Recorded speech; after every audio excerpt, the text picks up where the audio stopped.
Sean bienvenidos a la Iglesia Bíblica de Cypress.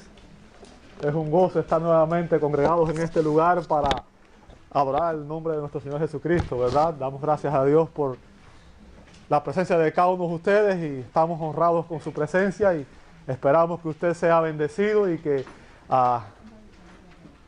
obviamente disfrute en comunión con Dios y disfrutemos la comunión de los unos con los otros, ¿verdad?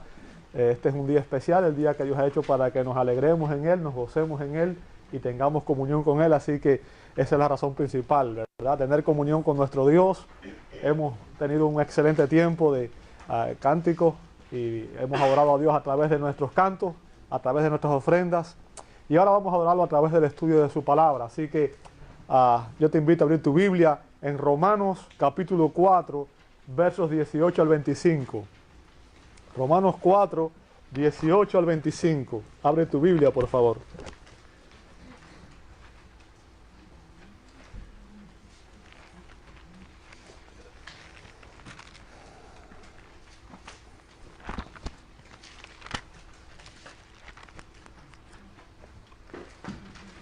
Romanos capítulo 4, versos 18 al 25.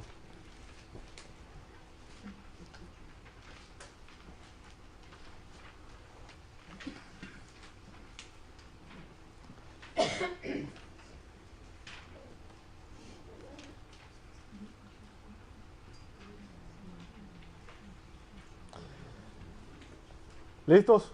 Amén. Si tiene su Biblia abierta en Romanos 4, le voy a rogar que usted me preste su atención y vamos a ir al Señor en oración en este momento, pedirle a Dios que Él nos capacite y nos prepare para el estudio de la palabra en esta mañana. Amado Dios, te damos gracias. Gracias por tus bondades y misericordia. Gracias por tu fidelidad. Gracias por tu amado Hijo Jesucristo, quien, Señor, dio su vida en la cruz del Calvario para... Y gracias por esta bendita palabra en la cual tú te revelas, Señor. Gracias porque ella es lámpara a nuestros pies y lumbrera a nuestro camino, Señor. Gracias porque en ella encontramos la salvación. Gracias porque en ella, Señor, está el consejo de tu voluntad. Y pedimos que ahora, al analizarla, tu Espíritu nos ilumine, Señor, y tú nos permitas ver las maravillas de tu ley, Señor. Abre nuestros ojos espirituales. Quita, Señor, todo lo que puede impedir la comunión plena contigo en este momento, Señor. Límpianos de pecado. Purifica nuestras mentes, nuestros corazones, nuestro espíritu, Señor. Y permítenos, Señor, disfrutar de este alimento espiritual que tú has provisto en este día, Señor. Te lo pedimos en el nombre de Jesús y te damos gracias. Amén, amén y amén.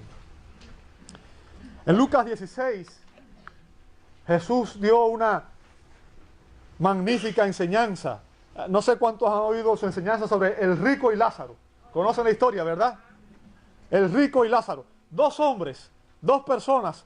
Una rica, próspera, vivía una vida a plenitud, disfrutando de todas las cosas materiales, ¿verdad? Tenía todo lo que una persona puede desear, todo lo que la mayoría de las personas desean. Riqueza, salud y bienes de todo tipo. El otro, llamado Lázaro, era un hombre pobre. No pobre, era un mendigo. Así que era mucho más que pobre. Y no solamente estaba pobre, sino que estaba enfermo. La Biblia nos dice que él estaba lleno de llagas y que aún los perros lamían sus llagas. Ahora yo quiero que usted entienda, cuando Jesús dio esa enseñanza, estaba atacando la teología judía. La teología de la prosperidad no es nueva. Bien, no es nueva. La iglesia hoy se enfoca más en cómo ser exitoso aquí y ahora. 7 técnicas para ser millonario en 5 años, ¿verdad? Entonces, el éxito está ahí. Jesús dio esta parábola con un propósito específico. En la mentalidad judía, la riqueza y la salud eran símbolo del favor y la bendición de Dios. La pobreza y la enfermedad, por el contrario, eran símbolos de la maldición divina. Por tanto, el rico debía ser el hombre santo, el hombre, el que Dios tenía a favor de él. Y el pobre debía haber estado en pecado y estar bajo maldición. Sin embargo, en la historia, si usted lee la historia, se da cuenta de que estos hombres mueren El rico tuvo un funeral suntuoso. Al pobre se especula que lo lanzaron al Guena, que era el lugar donde echaban los desechos de la ciudad y los quemaban para que no hubiera contaminación. Así que el hombre no tuvo ni siquiera un sepelio digno, ¿cierto? Pero lo importante de la historia no es ahí, sino lo que viene después. Dice que el hombre rico estaba en el Hades, el lugar de tormento. Sin embargo, Lázaro estaba en el seno de Abraham. En el seno de Abraham. Y la razón por la que usé esta enseñanza es para que usted vea el hecho de que Jesús usó a Abraham como el prototipo de una persona justa, de un redimido, de un santo del Antiguo Testamento. ¿Se da cuenta? Decir el seno de Abraham es decir que la persona estaba en la presencia de Dios, en el lugar donde van los justos. ¿Ok? Y eso nos dice que Abraham es el prototipo, el personaje clave en la Escritura con referencia a cómo las personas son salvas, referencia a la salvación. Imagínense que el mismo Jesús menciona a Abraham, ¿verdad? Y llama el lugar en la presencia de Dios el seno de Abraham, el lugar de los justos, el lugar de los redimidos. Y de eso es lo que está hablando Pablo en Romanos capítulo 4. Pablo está usando a Abraham como el ejemplo de una persona que fue salva, de una persona que tuvo una comunión, una relación con Dios. Y me imagino que esa es la razón por la que todos nosotros estamos aquí, ¿cierto? Más importante que cualquier cosa, que cualquier éxito que podamos tener en este mundo, Jesús dijo, ¿de qué sirve el hombre ganar el mundo entero y perder su alma? ¿De qué sirve acumular riquezas materiales si al final vamos a pasar la eternidad en un lugar de tormento eterno? ¿Cierto? Ahora, Pablo en Romanos capítulo 4 está usando a Abraham como un ejemplo de lo que es una persona salva y está usando su vida como testimonio para predicar el evangelio de Dios. Y vimos que él demostró que la salvación se recibe por fe y no por obras. Bien, la salvación se recibe por fe y no por obras. Y que la causa eficiente de la salvación es la gracia de Dios. La gracia de Dios. Y ahora, Pablo se propone demostrar en estos versos de Romanos capítulo 4, versos 18 al 25, la naturaleza de la fe salvífica. La naturaleza de la fe salvífica. ¿Sabe? Cuando hablamos de fe, a veces pensamos, todo lo que nosotros hacemos de alguna manera lo hacemos por fe. Usted se sentó en esa silla por fe, porque usted piensa que la silla lo va a soportar. ¿Sí o no? Si usted tuviera duda, usted no se sentaba ahí. Entonces, cuando usted viene de camino a su casa, usted viene manejando y en el semáforo, si usted ve la luz verde, usted sigue, no se detiene. ¿Por qué? Porque por fe usted espera que la persona que viene por el otro lado, al ver la luz roja, se detenga. ¿Cierto? Ahora, yo quiero que usted entienda, la fe salvífica es una fe diferente a ese tipo de fe. ¿Ok? Es la fe que nos conecta con Dios, que nos lleva a tener una relación personal con Dios. Y en este pasaje vemos tres enseñanzas referentes a la naturaleza de la fe salvífica. Tres enseñanzas referentes a la naturaleza de la fe salvífica. ¿Qué nos enseñan estos versos? Bueno, en estos versos Pablo nos da tres enseñanzas referentes a la naturaleza de la fe salvífica y vamos a ver sus características, su causa y finalmente su conclusión. Vamos a ver sus características en los versos 18 al 21. Como dije, en este pasaje, Pablo continúa utilizando el ejemplo de Abraham como alguien que fue justificado por la fe en el Antiguo Testamento. En el Antiguo Testamento. Recuerde, Abraham vivió mucho antes del advenimiento de Cristo. ¿Ok? Y lo que Pablo está haciendo es predicando el Evangelio utilizando las Sagradas Escrituras del Antiguo Testamento. Y eso lo que demuestra es que la salvación siempre ha sido igual.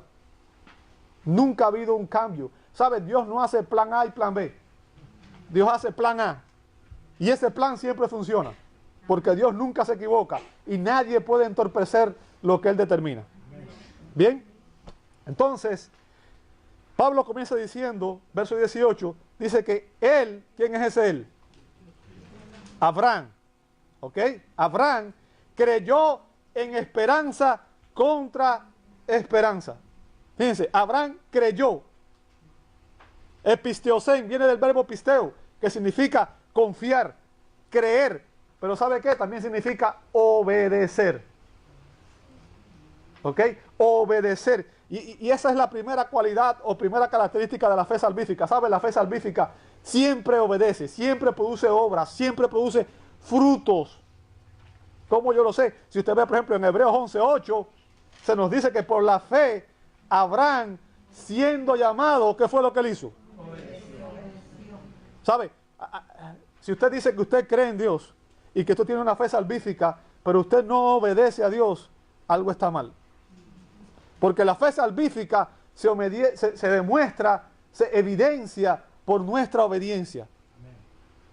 ¿Bien? Como Abraham, el creyente genuino es el creyente que obedece a Dios. El cristiano verdadero es el cristiano que obedece a Dios. Decir yo creo en Dios es muy fácil, pero lo cierto es que una cosa es decir yo creo en Dios y lo otro es decir yo le creo a Dios. Y cuando Dios dice algo, yo creo que eso es verdad, aun cuando no lo entienda. ¿Ok?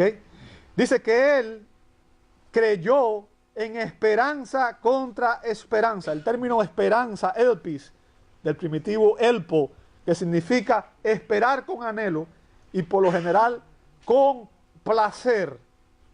¿Ok? Esperar con anhelo, por lo general con placer. Expectativa, confianza, esperar. ¿Sabe?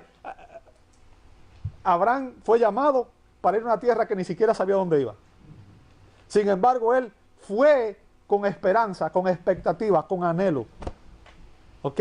Él no empezó a dudar, él simplemente iba en la expectativa de que Dios puede hacer cosas más grandes de las que yo pueda hacer. Y la esperanza es, de alguna manera, lo que nos da a nosotros aliento para vivir. ¿Cierto? Cuando una persona pierde toda esperanza, no tiene motivos para vivir. De hecho, las personas que se suicidan es porque ven el mundo tan cerrado, ven el mundo a través de unos ojos en que no ven solución a sus problemas, no tienen ninguna esperanza, ¿cierto? Sin embargo, la fe salvífica es una fe que ofrece esperanza, porque sabemos que todo lo que ocurra en esta tierra es temporal, no hay mal en este mundo que sea eterno, ¿cierto? Todo eso va a pasar, la maldad va a pasar. Y las pruebas que pasemos tienen un propósito, ¿ok? Ahora, el punto aquí, amado hermano, y esto es lo que quiero que usted aprenda también, es que la fe salvífica no depende de las circunstancias. ¿Ok? Dice que él creyó en esperanza contra esperanza. ¿De qué estaba hablando ahí cuando dice que él creyó en esperanza contra esperanza? Bueno, está hablando específicamente del hecho de que Dios le había prometido que él iba a tener descendencia, que él iba a tener hijos, que él iba a tener, que de él iban a descender naciones. ¿Ok? Sin embargo, cuando Dios le dio esa promesa, yo creo que la semana pasada ustedes estuvieron aquí, saben que las posibilidades eran, humanamente hablando, las posibilidades eran cero. ¿Ok? Eran cero. Que Abraham y Sara tuvieran hijos. ¿Por qué razón? Abraham tenía 100 años. Sara tenía 90. Ya había pasado la menopausia. ¿Bien? Y no solamente había pasado la menopausia, sino que en su juventud, cuando debió ser una mujer fértil, Sara había sido estéril. O sea, humanamente no había solución. ¿Bien? Pero cuando Dios le dio la promesa a Abraham de que él, está en el verso 18, dice, llegaría a ser padre de ¿qué? Padre de muchas gente. ¿Qué nos dice el apóstol? ¿Qué hizo él? Él creyó.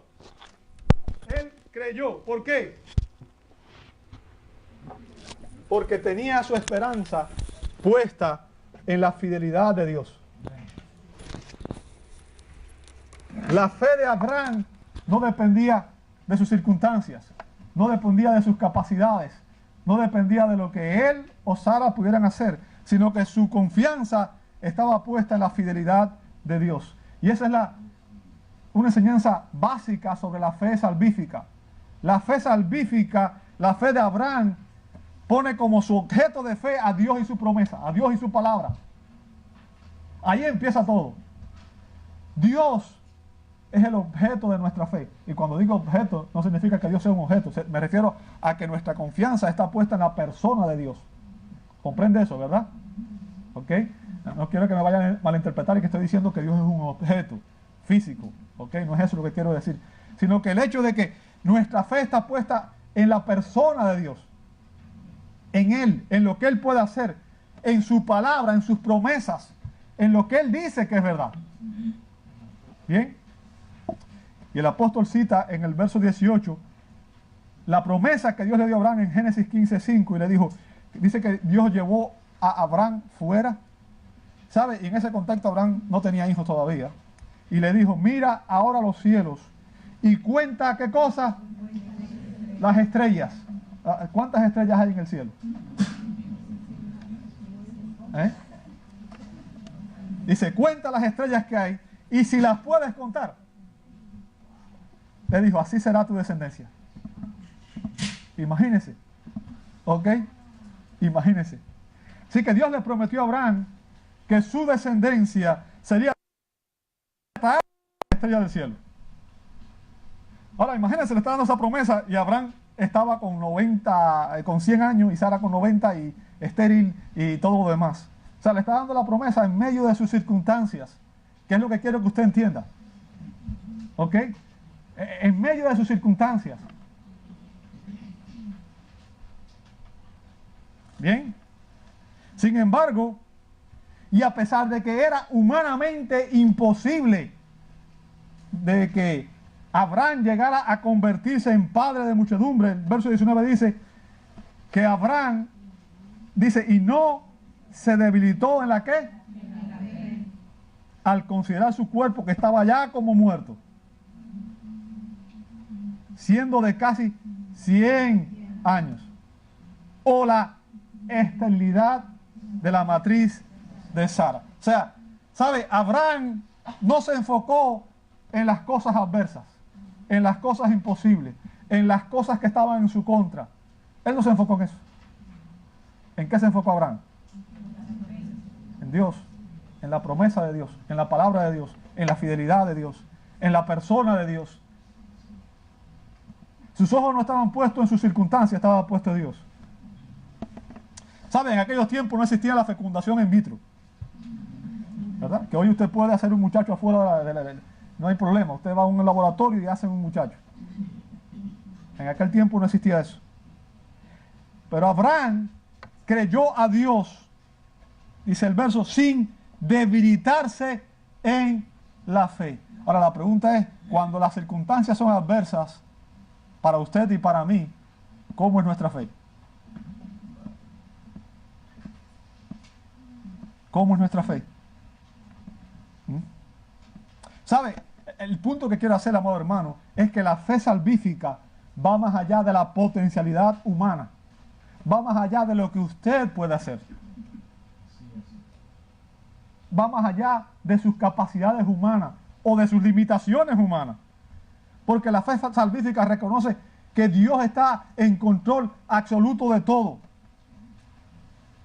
Dios está en control absoluto de todo. Y Dios no está limitado por las leyes que Él mismo impuso sobre este universo.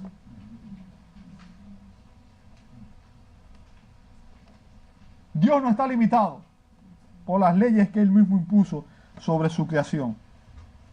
Consciente de su incapacidad humana, Abraham, sin embargo, confió plenamente en Dios, en la suficiencia de Dios, en el poder de Dios, en la veracidad de Dios. ¿Sabe? Y esto me recuerda otro caso de paternidad increíble. No sé cuántos han leído la historia de Zacarías y de Elizabeth, los padres de Juan el Bautista, ¿verdad? Y el punto que hace esto, ¿sabe? La razón por la que explican esto en la Biblia es para que usted vea que cuando Dios hace un milagro, el milagro no es a medias. Hay gente que dice que hoy sanó a alguien y la persona sale media coja todavía. ¿Sabe? Cuando Jesús sanaba a alguien salía derecho. No hacía milagros a media. ¿Me entiende lo que estoy diciendo? Si usted lee en Lucas 1:37, se dice, y aquí tu parienta Elizabeth, ella también ha concebido hijo, ¿en qué? En su vejez. Y sabe, Elizabeth, igual que Sara, había sido estéril en su juventud. Dice, y este es el sexto mes para ella, la que llamaban, ¿qué cosa? Ahí está. ¿Se da cuenta? Y nota lo que dice el verso 37. ¿Qué dice? Porque nada hay imposible para Dios. ¿Sabe? Hay gente que me dice, no, Dios no puede cambiar el corazón de un pecador. Dios no puede cambiar, Dios no puede violar el libre albedrío de un hombre. ¿Qué? Dile eso a Pablo cuando iba a Damasco. A ver si Dios no lo cambió. ¿Quién eres, Señor? ¿Qué quieres que haga? Yo soy Jesús a quien tú persigues. Dura cosa de dar cosas contra el aguijón, hijo mío. Aprende quién está en control. ¿Tú? ¿Desde cuándo? ¿Tú controlas este universo? ¿Qué le dijo Job? Job, yo quiero hablar contigo para resolver el problema. Y cuando Dios vino, dime dónde estabas tú cuando yo fundé la tierra. Dime dónde estabas tú cuando yo puse el límite a los mares. Dime dónde estabas tú cuando yo decidí el color de las flores. Dime dónde estabas tú. Tú me estás diciendo a mí que tú puedes controlar y que tú eres más sabio que yo. No juegues conmigo. Tenemos un concepto equivocado de Dios en la cultura nuestra. Tenemos un Dios de juguete, un Dios que está para suplir nuestras necesidades y nuestros caprichos y hacer lo que queremos. Queremos gobernar a Dios, queremos ordenar y decretar. Queremos que Dios sea un muñeco que haga todo lo que yo quiero y vivir como yo quiero. ¿Sabe? Ese no es el Dios de la Escritura. El Dios de la Biblia está en control de todo. De todo. Y para Él nada es imposible. ¿Bien? Nada es imposible. La esperanza de Abraham descansaba en el hecho de que Dios es absolutamente fiel a su palabra. Cielo y tierra pasarán, mi palabra no pasará. Su palabra es eterna, su palabra es inmutable, su palabra es fiel. Amados, la fe salvífica, la fe genuina, la verdadera fe se basa en lo que el doctor David Martin Lloyd Jones, que es uno de mis predicadores favoritos, ha llamado la simple palabra de Dios y nada más. ¿Me escuchaste? La fe genuina, la fe salvífica, tiene como su fundamento este libro. Hello. Este libro. Que es inerrante, que es infalible, que fue inspirado por el aliento de Dios.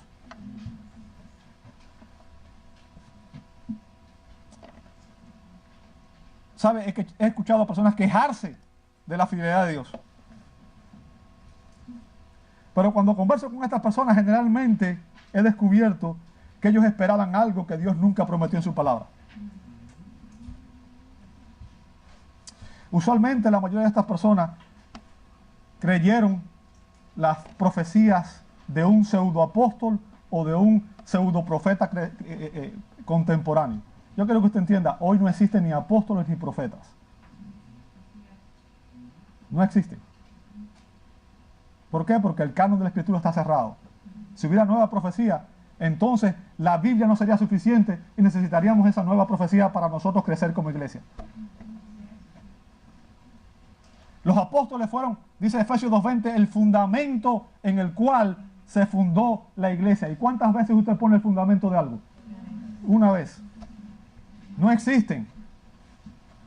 Y esa gente viene y da profecía y promete y dice y no sé qué. Y cuando no se cumple, las personas se decepcionan de Dios. Pero lo que no entienden es que pusieron su esperanza en la palabra de un hombre y no en la palabra de Dios.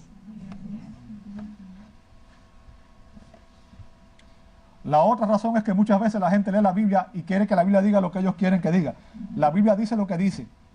No es lo que tú quieres que diga. Hay un método literal, histórico, gramatical, que es la manera correcta de leer la Biblia, de interpretar la Biblia. Usted no puede interpretarla como usted le dé la gana. Yo no puedo decir este verso para mí significa tal cosa. No es lo que significa para usted, es lo que el autor dijo en el contexto. Eso es lo que significa. Y si usted lo cambia, ya no es la palabra de Dios, es su palabra. Y si su fe está puesta en su palabra, déjeme decirle que usted está sobre la arena.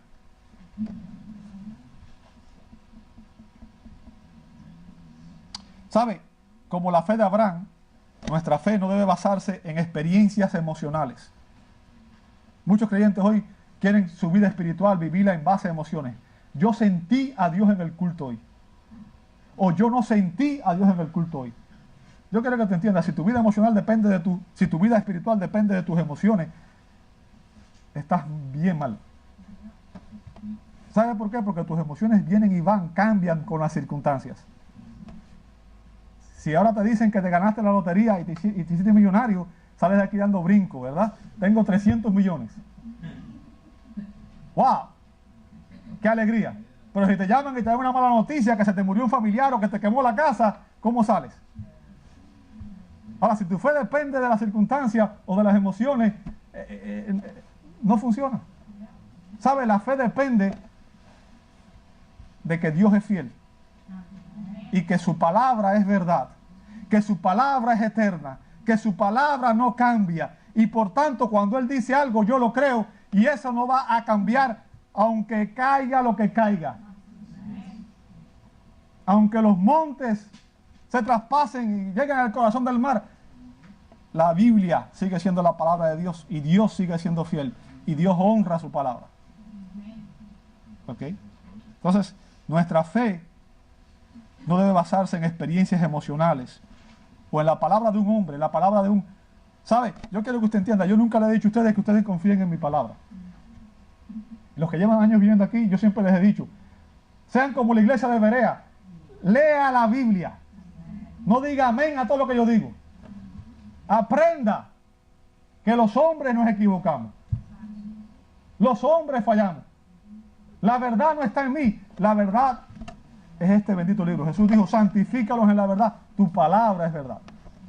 Salmo 19, la palabra de Jehová es perfecta, convierte el alma. ¿Ok? Entonces, su fe no tiene que estar puesta en mis palabras. Y no solamente en las mías, las de ningún hombre. ¿Sabe por qué? La Biblia dice que maldito el hombre que confía en el hombre. ¿Hello?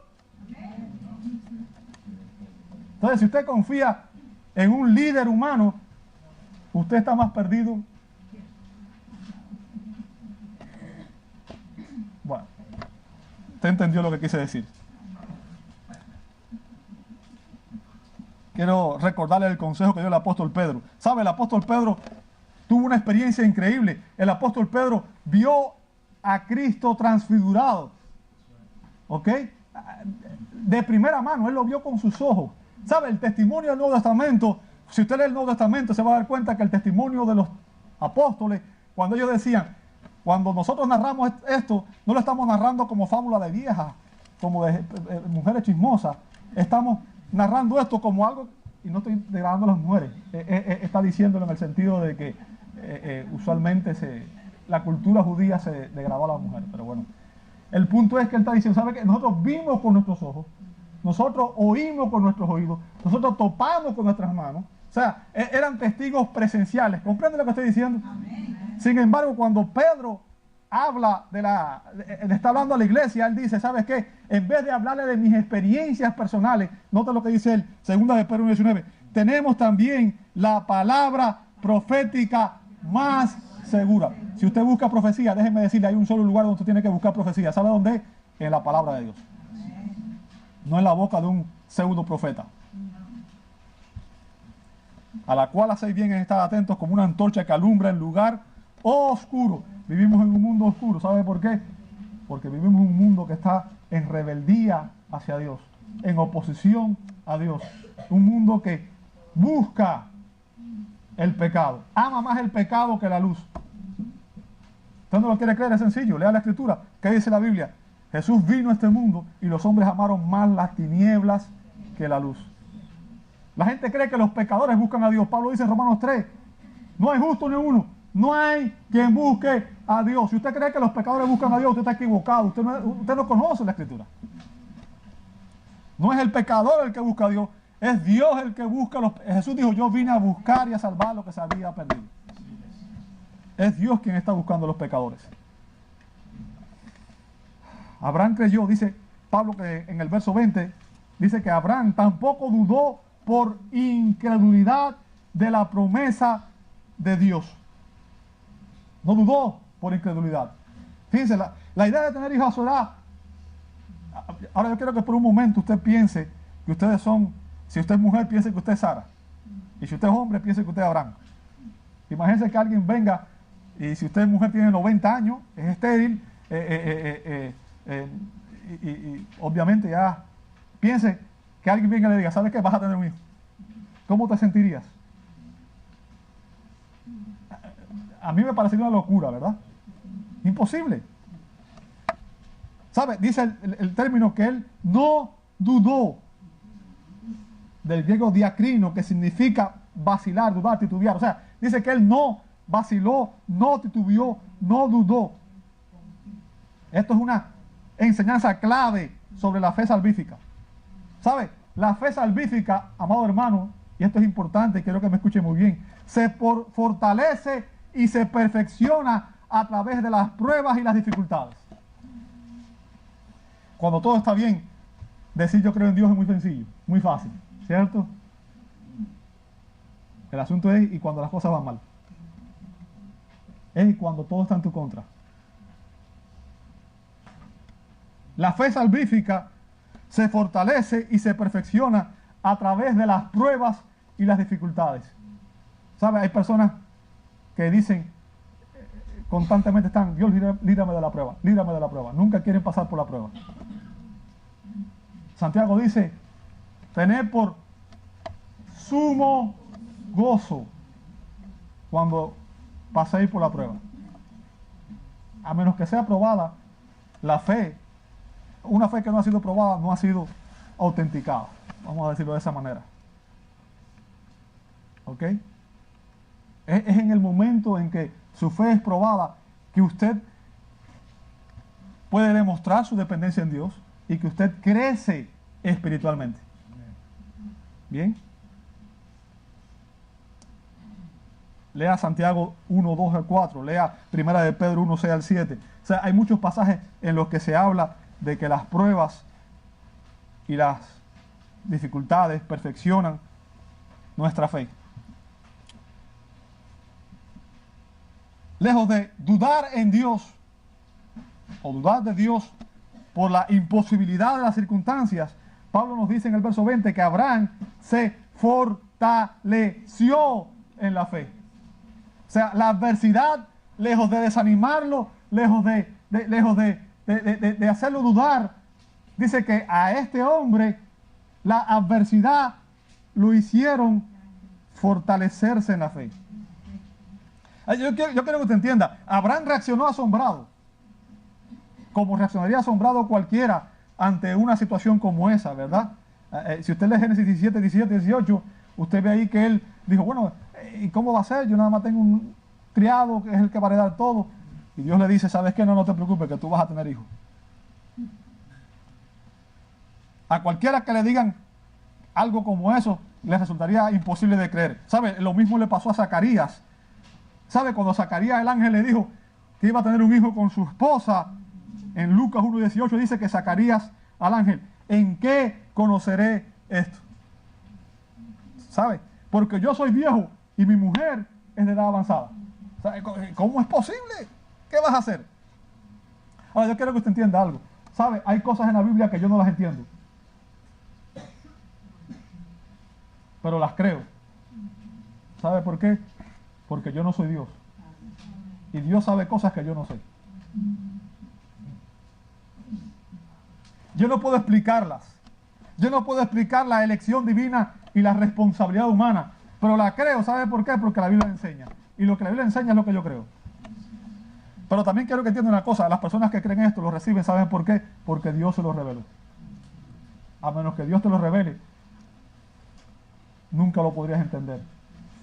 Como le dijo Jesús a Pedro: bienaventurado de Simón hijo de Jonás, porque esto no te lo reveló carne ni sangre, sino mi Padre que está en los cielos. A menos que Dios te revele la verdad, nunca la vas a entender. A menos que Dios abra tus ojos espirituales, nunca vas a entender más allá de las cosas básicas. ¿Ok? Y el punto, amado hermano, es que cuando Dios permite que sus hijos atravesemos pruebas, esas pruebas están determinadas para fortalecer nuestra confianza y nuestra fe, ayudándonos a madurar. ¿Me entendió? ¿Sabes? Dios no nos tienta. Dios nunca tienta a nadie, dice Santiago. Él ni es tentado por el mal, ni Él tienta a nadie. Ahora, Dios permite pruebas en nuestra vida. Y las pruebas tienen como propósito fortalecer nuestra fe. ¿Sabe? Job pasó las pruebas más grandes que yo creo que cualquier otro hombre. Bueno, Jesús obviamente fue más grande que él, pero puso un ejemplo humano. Y al final de sus pruebas, ¿qué fue lo que dijo? De oídas te había oído, mas ahora mis ojos te ven.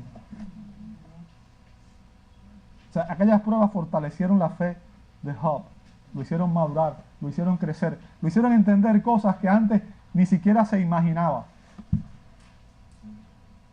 Entonces, cuando llegan pruebas a tu vida, yo quiero que te entiendas, las pruebas más grandes tienen como propósito hacer tu fe más grande. Tienen como propósito ayudarte a aprender a depender de Dios y no de ti. ¿Sabe? El gran problema de la humanidad es que quiere ser independiente. Queremos ser como Dios. La gran necedad. Pero el problema que tenemos es que no somos Dios. Somos criaturas. Y nunca vamos a ser como Él. Y nunca vamos a poder hacer lo que Él hace. Y nunca vamos a poder vivir independiente. Porque yo quiero que te entiendas una cosa.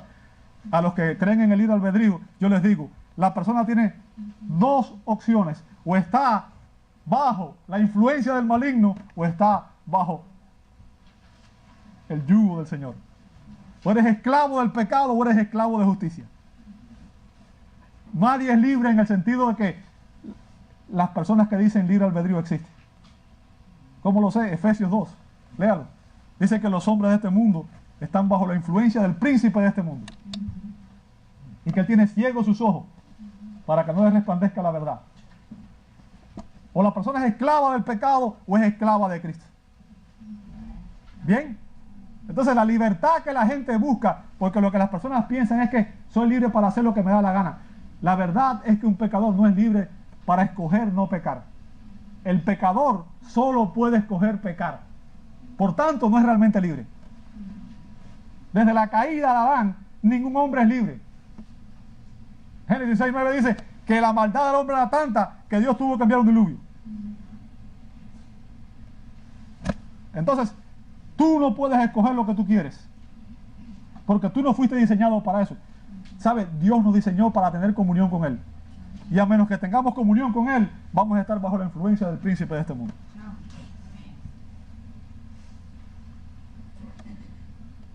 Cuando Abraham fue probado por Dios, dice el verso 20 que él se fortaleció en la fe. Y después, ¿qué dice? Verso 20, se fortaleció en la fe, ¿qué cosa? Dando gloria a Dios.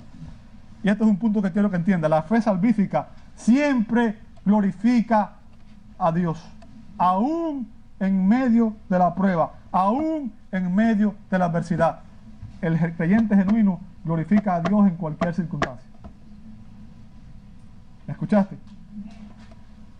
¿Cómo lo sé? De la Escritura. Te puedo poner muchos ejemplos. ¿Qué fue lo que hicieron Pablo y Silas después que le dieron una golpiza y lo metieron en la celda de más adentro? Cantar himnos a Dios, alabar a Dios. ¿Qué hubiéramos hecho tú y yo? Señor, ¿por qué permitiste esto? ¿Por qué siempre me pasan las cosas malas a mí? A mí me...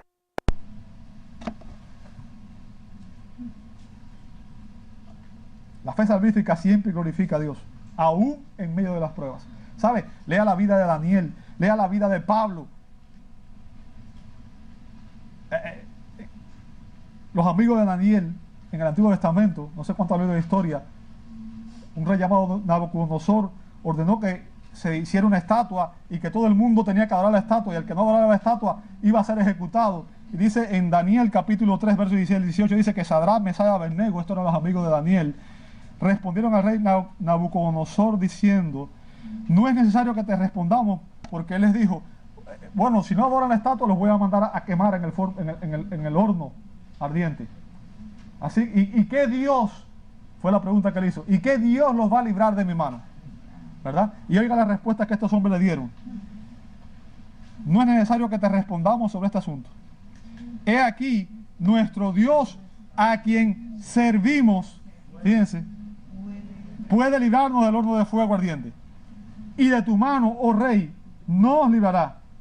Ahora, note lo que dice después: y si no, y ese es el problema con nosotros hoy, que cuando Dios dice no, ahí nos volvemos como niños y empezamos a patalear, ¿verdad? Pero ellos entendieron, ¿sabes qué? Dios puede librarnos si Él quiere. Si Él quiere, Él puede hacerlo. Pero si no, escuche su respuesta: si no lo hace, sepas, oh rey, que no serviremos a tus dioses, ni tampoco adoraremos la estatua que has levantado. ¡Wow! ¡Wow! Una convicción total, absoluta. ¿Se da cuenta de lo que es la fe salvífica? Es no poner a prueba a Dios, es no dudar, es no esperar que Dios siempre te diga que sí a todo lo que tú quieres. La principal preocupación de estos tres jóvenes era honrar, obedecer y glorificar a Dios, así como también lo hizo Abraham. Como lee Hebreos 11, el salón de la fama de los héroes de la fe. Y yo quiero que tú entiendas, no toda esa gente tuvieron vidas cómodas, agradables. Lee la historia de los apóstoles, exceptuando Juan. ¿Sabes que todos los mataron? A unos los aserraron, a otros los frieron en sartenes como si fueran animales, a otros los crucificaron cabeza abajo, a otros lo echaron a la fiera. ¿Sabes por qué? Por confesar: Cristo es mi Señor. Ahora, ¿estarías tú dispuesto a confesar a Cristo como Señor en cualquier circunstancia? La fe salvífica es esa, es la convicción absoluta de que Dios está en control y que aunque el mundo esté en mi contra, Dios está a mi favor. Y Dios y yo somos mayoría, dijo Lutero. ¿Sabe? Cuando estaba en la dieta de Worm, le dijeron: tienes que retractarte de tus libros o te vamos a excomulgar. ¿Y sabe lo que significaba eso? Muerte. Lutero dijo: ¿sabes qué? A menos que se me convenza con la palabra de Dios y con la pura razón, mi palabra está cautiva, prisionera de la palabra de Dios, y no me voy a retractar de ninguna manera. Dios me ayude. ¿Está tu mente cautiva de la palabra de Dios? Ser llenos de la palabra. Ese debe ser el anhelo de un cristiano. Ser llenos de la palabra. ¿Sabe, amado hermano, cuántas veces al día usted come? Y si usted se le olvida, ¿qué pasa? Yo no sé usted, pero cuando a mí se me olvida comer un rato, enseguida empiezo, ¿qué va? ¿Por qué? Porque hemos adaptado nuestro cuerpo. El alimento es una necesidad, ¿sabe? El alimento es una necesidad fisiológica. Necesitamos el alimento para poder tener energía, para poder vivir, ¿ok? Igual que el agua. ¿Bien? ¿Sabe qué? No solo de pan vivirá el hombre, sino de toda palabra que sale de la boca de Dios. ¿Cuántas veces tú te alimentas de este libro? ¿Cuántas veces tú lees este bendito libro? Nada más los domingos por la mañana cuando vienes aquí. ¿Sabes? La manera que tú tratas este libro evidencia tu fe. ¿Sabes por qué? Porque esta es la palabra de Dios, inerrante, infalible, y es el alimento que Él nos ha dado para que tú y yo fortalezcamos nuestra fe. Y si no estás leyendo la Escritura, tu fe no está fuerte. Cuando tú pasas unos días sin comer, ¿qué pasa? Te debilitas. ¿Sabes Jesús cuando enfrentó la tentación, con qué respondió? Escrito está, 3 veces. ¿Cómo vas a responder tú cuando venga la tentación a tu vida? Yo creo, yo decreto, yo pienso.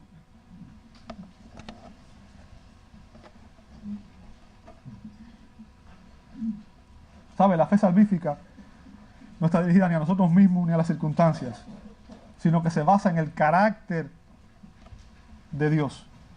¿Sabes quién es Dios? ¿Conoces al Dios de la Escritura? ¿Sabes lo que dice Pablo en 2 Corintios 2:14? Que Dios nos lleva siempre en triunfo en Cristo Jesús. Un cristiano siempre está en triunfo. No porque usted, sino porque Él te hace triunfar. Porque Él te sostiene. Porque aún una adversidad, aunque ande en valle de sombra de muerte, no temerá alguno, porque Dios está contigo y conmigo y con todo verdadero creyente. ¿Comprendes eso? Dios es fiel, amado hermano. ¿Cómo lo sé? ¿Sabe? Cuando la gente me pregunta, dime una sola evidencia. Hay personas que quieren ver para creer, ¿verdad? Son como Tomás. Si no viere, no voy a creer. Jesús tuvo que decirle, ¿sabes qué? Mira, mete tu mano aquí y mete tu mano aquí y vas a ver, ven. Y Tomás cayó de rodillas y dijo, Señor mío, Dios mío. ¿Verdad? ¿Quieres ver la fidelidad de Dios, amado hermano? Mira a Israel. A pesar de la ingratitud de Israel, a pesar de la rebeldía de Israel, Dios ha sostenido a Israel. Mira, los judíos han sido el pueblo más perseguido a lo largo de la historia. ¿Sabes? Que lo han tratado de erradicar los egipcios, los medos, los persas, los romanos, los nazis. Ahí están. ¿Sabes por qué? Dios es fiel. Dios es fiel. ¿Qué significa? Cuando Dios tiene un propósito, nadie puede estorbarlo, porque Dios es soberano. ¿Okay? Ahora, el punto que quiero hacerle aquí es que la fe salvífica siempre glorifica a Dios. Como Abraham siempre glorifica a Dios. ¿Sabe? Dios tiene todo el crédito por tu salvación y Dios tiene todo el crédito por cada una de las victorias que tú tienes. ¿Sabe? Cuando en tu vida cristiana hay victoria, el crédito es de Dios. Y cuando hay fracaso, la culpa es tuya.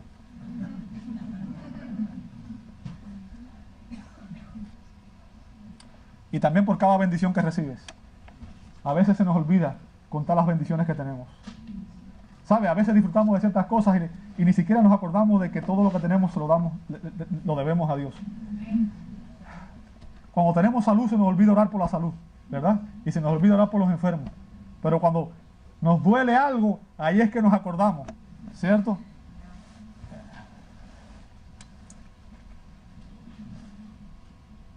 Wow. Pablo nos dice en el verso 21 que Abraham estaba plenamente, ¿qué cosa? Convencido de que era también poderoso para hacer todo lo que había prometido. O sea, ¿de quién está hablando ahí? Abraham estaba plenamente convencido de que Dios era poderoso para hacer todo lo que él le había prometido. O sea, para darle hijos y para levantar de él naciones. ¿Lo hizo o no lo hizo? Sí. Abraham tuvo 2 hijos, Isaac e Ismael. Ismael es el padre de los árabes. ¿Sabe cuántos árabes hay en el mundo? Cuéntelos a ver cuántos hay. Isaac, el hijo de la promesa, es el padre de los judíos. 2 naciones inmensas. Reyes salieron de él. Dios es fiel. Dios es fiel. Abraham no dudó. Abraham estaba plenamente convencido de que la promesa de Dios era cierta, que su poder para hacerlo era suficiente, que Dios podía cumplir lo que él había prometido. ¿Ok? Pues como nos dice el doctor Juan Calvino, voy a citar sus palabras, no podemos tributar a Dios honor más grande que cuando por la fe sellamos su verdad. Y como por el contrario, no se le puede hacer mayor deshonra e injuria que rechazar su gracia y desconocer la autoridad de su palabra. Por eso, lo fundamental en su servicio es esto: recibir con obediencia sus promesas y admitir que la verdadera religión Comienza por la fe. Estoy en el primer punto, hermano, ya se acabó el tiempo. Los que tienen niños. Pero voy a seguir, voy a terminar el mensaje. Luego de explicarnos algunas características de la fe salvífica, el apóstol nos habla de la causa, de su causa. Verso 22. Por lo cual también su fe le fue, ¿qué cosa? ¿Sabe? Este es el verso clave de este pasaje. ¿Me escuchó? Este es el verso clave de este capítulo. La fe de Abraham ejemplifica y aclara la manera en que Dios salva a los pecadores en todas las dispensaciones. Es el modelo, es el patrón. ¿Me escuchaste? Como todos los pecadores, Abraham era totalmente incapaz de cumplir el estándar de justicia perfecta que Dios demanda de los pecadores. Mateo 5:48, Dios dice que el que quiera tener comunión con Él le dice, sé perfecto porque yo soy perfecto. Bien, nadie puede cumplir ese estándar, ningún pecador puede cumplir ese estándar. Pero la buena noticia de la salvación, del Evangelio de Dios, que es lo que está predicando el apóstol Pablo, recuerden Romanos capítulo 1 dice que él va a predicar el Evangelio de Dios. Y la Escritura también se habla del Evangelio de Cristo. Obviamente es el mismo porque Cristo es Dios. Bien, es que el Señor tomará la fe de que Él mismo ha permitido que una persona posea y cuenta esa fe como justicia. ¿Me escuchaste? Ahora, y esta es la confusión que tiene mucha gente. No es que la fe merezca la salvación. No es que la fe merezca la salvación, sino que la fe acepta la salvación que Dios en su gracia nos concede. ¿Entendiste lo que dije? No es tu fe la que te garantiza tu salvación, es que la fe recibe el don de gracia que Dios te da. A través de esa aceptación, el Padre nos imputa la perfecta justicia de Cristo, o sea, nos acredita a nosotros como si hubiéramos vivido la vida perfecta de Cristo, que nunca pecó. Y aquí coincido con lo dicho por el doctor James Montgomery Boyce. Doctor James Montgomery Boyce dijo estas palabras sobre el hecho de que la mayoría de los creyentes hoy creen equivocadamente que la fe se basa esencialmente en el hombre y es una cualidad subjetiva. Pero en la Biblia, la fe se basa en Dios y es algo que surge de su encuentro con el individuo. Bien, te lo voy a poner de otra manera para que lo puedas entender, por si acaso está un poco difícil, porque yo sé que es un poco difícil. ¿Cuál es la causa eficiente de tu justificación? ¿Por qué Dios te justifica? ¿Por qué Dios te declara perdonado? ¿Por qué Dios te declara que Él te acepta en su presencia? ¿Por tu fe? ¿Es por tu fe? Lea Romanos 3:24 conmigo, dice, siendo justificados, y después ¿qué dice? Gratuitamente. O sea, gratuitamente significa que es algo que tú recibes sin ¿qué? Sin pagar nada y sin hacer nada. De gratis. Algo que alguien te da. ¿Cierto? Ahora, nota después cuál es el término. Siendo gratuitamente, ¿por qué? Gracias. ¿Sabes lo que significa gracia? Favor inmerecido. Algo que se te da que tampoco mereces. Ahora, fíjense, de alguna manera, gratuito y gracia sería una cacofonía, porque sería repetir lo mismo. Pero, ¿cuál es el énfasis ahí? El énfasis está en anular cualquier pretensión humana de decir, yo tengo algún mérito en este asunto. El punto es que Dios te la da. Tú no la mereces, tú no la ganaste, no hay nada que tú puedas hacer para obtenerla. ¿Bien? Por su gracia, es su favor inmerecido. ¿Y mediante qué? Mediante la redención que es en Cristo Jesús. Es la obra de Dios. Es lo que Dios hace por ti, no lo que tú haces por Él. ¿Entiendes lo que estoy diciendo? Bien, porque esto es importante. La gracia de Dios es la causa eficiente de la salvación. ¿Escuchaste eso? Apréndetelo, porque eso es teología 101. La gracia de Dios es la causa eficiente de la salvación. Y la fe es solamente el medio por el cual la recibimos. ¿Me escuchaste? La fe de Abraham, dice aquí, que le fue contada, logixomai, logizomai, significa contar, tomar en cuenta o poner a la cuenta de una persona. O sea, le fue acreditada, ¿ok? Por justicia. ¿Ok? La justicia de la fe no es la excelencia moral de la fe de Abraham, sino la justicia de Jesucristo que él recibió por fe. ¿Entendiste lo que dije? Abraham creyó la promesa de Dios y Dios en su gracia lo declaró justificado. La gracia de Dios es la causa, lo voy a repetir otra vez, la gracia de Dios es la causa eficiente de nuestra salvación y aún de nuestra propia fe. Bien, ¿cómo lo sé? Efesios 2:8 dice, porque, ¿por qué? Por gracia son, ¿qué cosa? Salvos. ¿Sabes? Gracia. Por gracia. ¿Me escuchaste? La salvación es por gracia. Sois salvos. Ahora dice, por medio de la fe. Y la fe es el medio por el cual tú recibes la gracia que Dios te dio. Bien. Dice, y esto no de vosotros. O sea, ¿qué significa? La salvación, tú no participas nada, sino que es un don de Dios. ¿Qué es un don de Dios? La salvación, la gracia y la fe. ¿Me seguiste hasta ahí?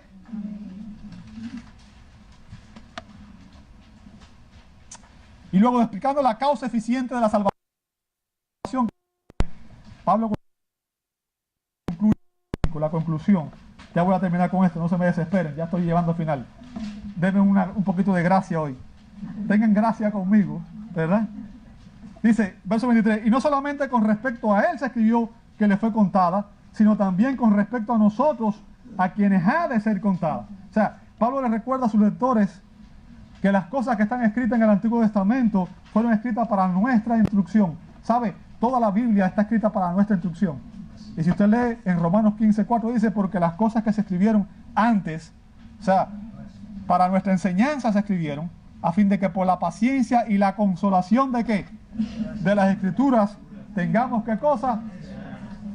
¿Sabe que cuando usted lee la Biblia, usted se fortalece en la fe y eso le da esperanza? Cuando usted aprende la historia, usted va a ver a través de la historia que Dios es fiel. Y cuando usted aprende que Dios es fiel en la historia, usted va a saber que Dios va a ser fiel con usted. ¿Bien? Recuerden que Abraham está siendo utilizado aquí como el modelo de la justificación por fe. Y que la manera en que Dios justificó a Abraham es la manera en que usted y yo seremos justificados. Y recuerde que justificación es tener comunión con Dios. La razón por la que estamos aquí es porque queremos tener comunión con Dios, ¿sí o no?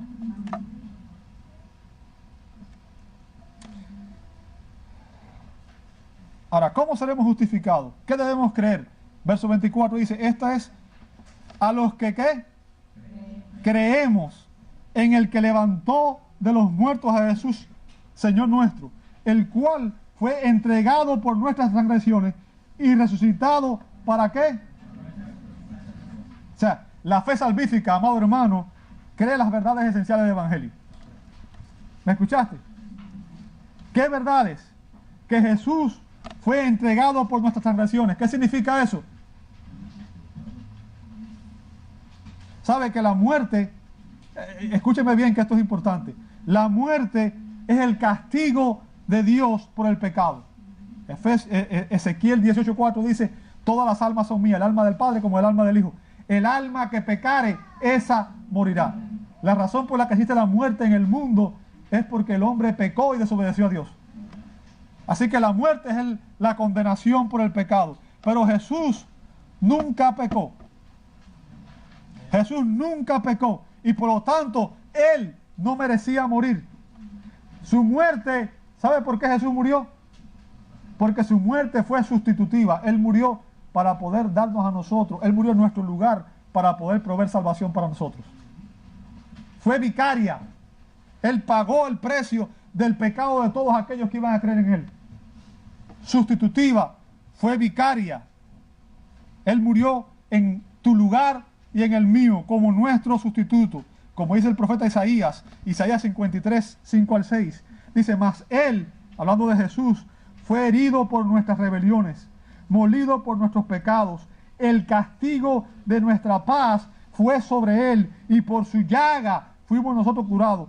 Todos nosotros nos descarriamos como ovejas, cada cual se apartó por su camino, mas Jehová cargó en Cristo el pecado de todos nosotros. Ahora, yo quiero que usted entienda, Jesús no solamente murió, por eso no tenemos un crucifijo con un Cristo colgando en el crucifijo. ¿Sabe por qué no?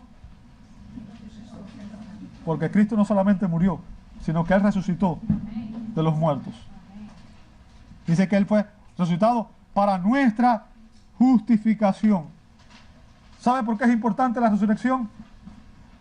Sin resurrección no hay cristianismo.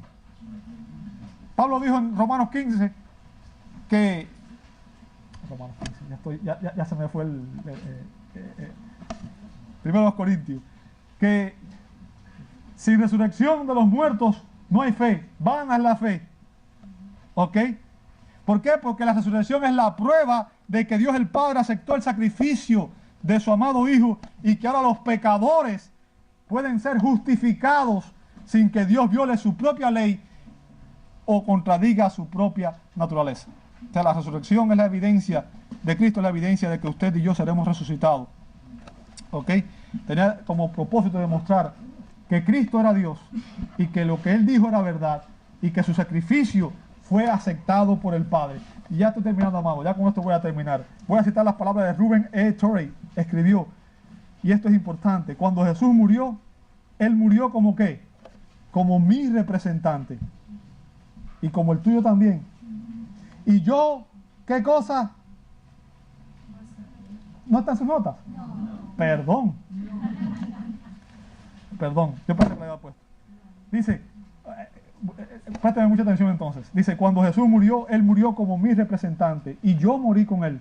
Cuando Él se levantó como mi representante y yo me levanté con Él. Miro la cruz de Cristo y sé que se ha hecho expiación por mis pecados. Miro el sepulcro abierto y el Señor resucitado y ascendido y sé que la expiación ha sido aceptada. Ya no queda un solo pecado en mí, sin importar cuántos o cuán grandes hayan sido mis pecados. Mis pecados pueden haber sido tan altos como las montañas, pero a la luz de la resurrección, la expiación que los cubre es tan alta como el cielo. Mis pecados pueden haber sido tan profundos como el océano, pero a la luz de la resurrección, la expiación que los traga es tan profunda como la eternidad. El punto, amado hermano, es que la muerte y la resurrección de Jesucristo son dos aspectos imprescindibles del mensaje del Evangelio. Sin su muerte, usted y yo continuaríamos en nuestros delitos y pecados y estaríamos bajo la ira de Dios. Sin su resurrección, no habría evidencia de que el Padre aceptó su sacrificio en nuestro favor y por tanto continuaríamos perdidos. La muerte y la resurrección de Jesucristo son la provisión que Dios el Padre en su gracia provee para la salvación de todos aquellos pecadores que los reciben por fe. Te invito a orar. Amado Dios, te damos gracias. Gracias por tu santa palabra y gracias por la obra de Jesucristo. Gracias porque tú nos permites, Señor, conocer acerca de ti, acerca de tu gracia, de tu favor inmerecido, Señor. Abre nuestros ojos espirituales. Ayúdanos a vivir por fe. Ayúdanos a confiar. Ayúdanos a obedecer. Ayúdanos a ser hombres y mujeres que te aman, Señor, que te aman y que te sirven y que lo hacen, Señor, en espíritu y en verdad. Perdona nuestros pecados, perdona nuestras incredulidades, Señor. Renueva nuestra fe. Te lo pedimos en el nombre de Jesús. Amén y amén. Dios les bendiga, amados. Ya es tarde, así